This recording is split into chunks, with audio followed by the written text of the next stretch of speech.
Sobat Kairos yang terkasih dalam nama Tuhan Yesus Kristus, firman Tuhan bagi kita hari ini diambil dari kitab Yohanes 10 ayat 27. Domba-dombaku mendengar suaraku, dan aku mengenal mereka, dan mereka mengikut aku. Demikian firman Tuhan. Sobat Kairos yang terkasih, tidak sulit bagi seseorang untuk menyebut dirinya sebagai orang Kristen pengikut Kristus. Jika didata, di seluruh penjuru dunia sudah banyak orang yang mengakui dirinya sebagai orang Kristen pengikut Kristus. Namun, lihatlah kenyataan.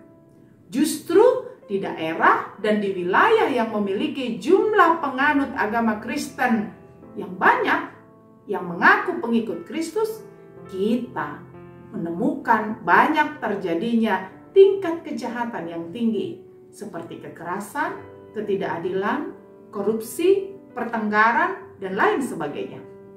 Pertanyaannya, jika di sana ada orang-orang yang mengaku dirinya sebagai orang Kristen pengikut Kristus, mengapa mereka justru menjadi pelaku kejahatan terhadap sesamanya? Sobat Kairos, firman Tuhan hari ini ingin mengingatkan kita bahwa sesungguhnya Tuhan tahu betul siapa sesungguhnya orang yang benar-benar mengikut Dia dengan benar. Sebab Allah tidak bisa ditipu dan juga tidak bisa dibohongi. Sebab Dia sangat mengenal domba-domba gembalaannya. Siapakah domba gembalaannya? Yaitu mereka yang mendengar suara Tuhan dan mengikut Dia. Sobat Kairos, mendengar suara Tuhan tentu bukan sekedar mendengar begitu saja lalu lupa atau kemudian mengabaikannya.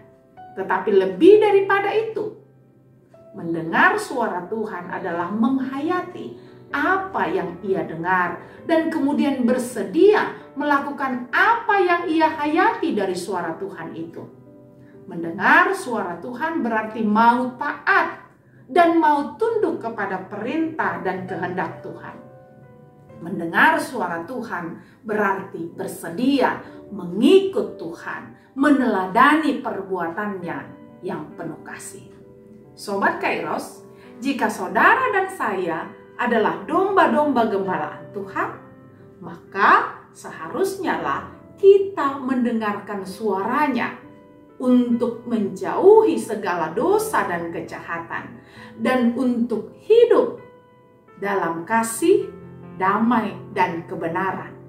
Sehingga dari perilaku hidup kita sebagai pengikut Kristus yang mendengar suaranya, nama Tuhan dimuliakan dan dunia ini dipenuhi damai sejahtera Tuhan. Tuhan memberkati.